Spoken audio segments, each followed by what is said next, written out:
hello again. I decided to take down her textured hair. And if you're joining, my name is Deborah, and I am the hands behind Taylor's Yarn Creations. I've already started some of her hair, but for this project, I'm going to use a crochet hook. It doesn't matter what size. You just want to make sure it's not big. It doesn't have to be a big hook. It has to be small enough to go through the individual holes. I'm going to put her hair in a bun, so I have some elastic here. I'm not going to do the entire project. I'm just showing you what I have. And I have some 14-inch pre-cut yarn. For her hair, as I say, I didn't do the entire head. I just did just enough to kind of hide the top part, but it's up to the individual crafter. It's up to you to decide if you want to keep it, if you want to do the entire head, or if you just want to do just enough to kind of hide her hair. So hide the unfinished part.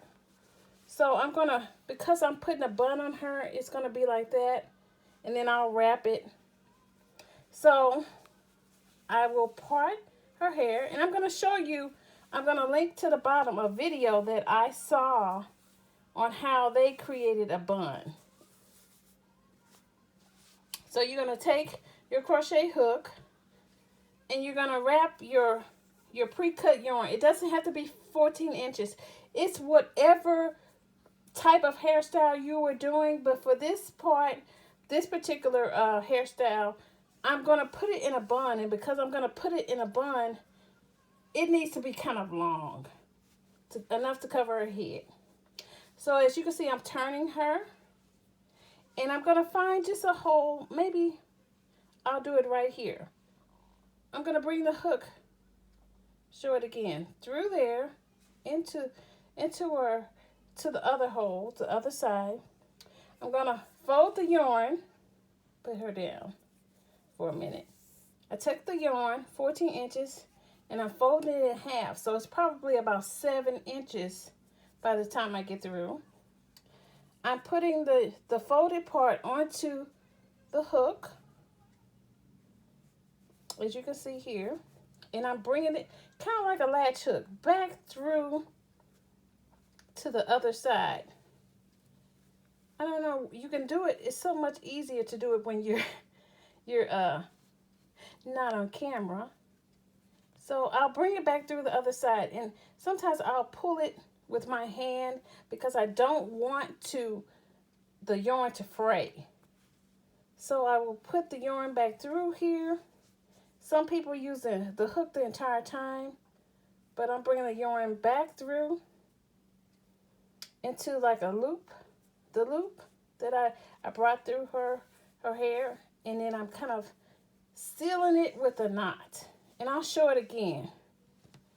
You take your hook, put it through here. A lot of times it's good to already have the yarn in hand. But you take the yarn, fold it in half. So the 14 inches becomes 7 inches, or whatever length you choose, whatever color you choose for their hair. You're going to take your hook, try to bring it up to the camera, bring it back through like a latch hook. That went pretty easy. Bring it back through like a latch hook. And then I pull it up a little bit, and I just use my hand to kind of finish the product, the sealing of our hair. Just so that the yarn, like I say, won't start unraveling until I get the look that I want. And that's how I do this particular hairstyle. And then when I finish, like I say, I may put a few here because I don't want it to be seen too much. I'll take the elastic and I'll run it around a couple times. Create a nice bun. I may use some yarn to seal it in, but you'll have this nice look. I hope you enjoyed this. I'm Deborah, the hands behind Taylor's Yarn Creations. Like and subscribe if you enjoy these type of tutorials. Until next time.